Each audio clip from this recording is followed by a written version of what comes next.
बोला शंकर भगवान की जय।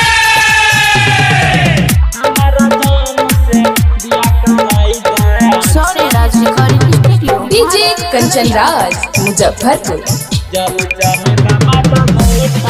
सुना हो बाबा सुना हो भोला,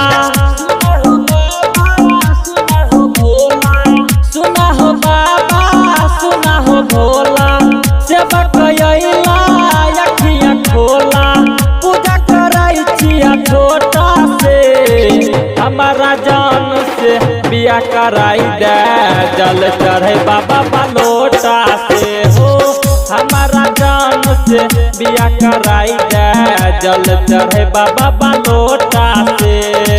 सुना हो बाबा सुना हो भोला, दूरा कोयलिया अखियाँ खोला, पूजा कराई छिया छोटा से, हमारा जान से बिया कराई दे, जल चढ़े बाबा बलोटा से हो, हमारा जान से बिया कराई दे, जल चढ़े बाबा बलोटा से, हमारा जान से बिया कराई दे, जल चढ़े बाबा बलोटा से, हमारा जान से जल चढ़े बाबा बलोटा से। सिंगिंग बाय लच्छन रसीला। जल चढ़े बाबा बलोटा से।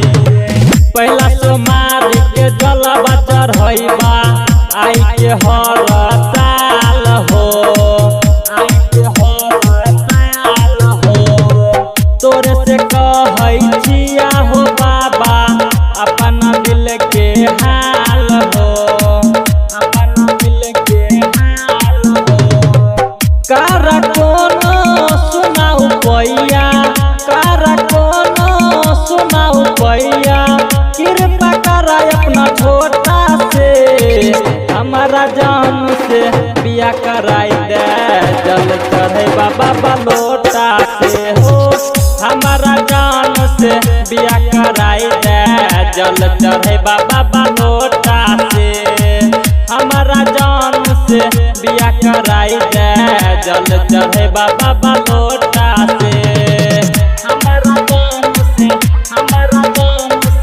जल चढ़े बाबा बलोटा से। डीजे कंचन राज मुजफ्फरपुर। डीजे कंचन राज मुजफ्फरपुर।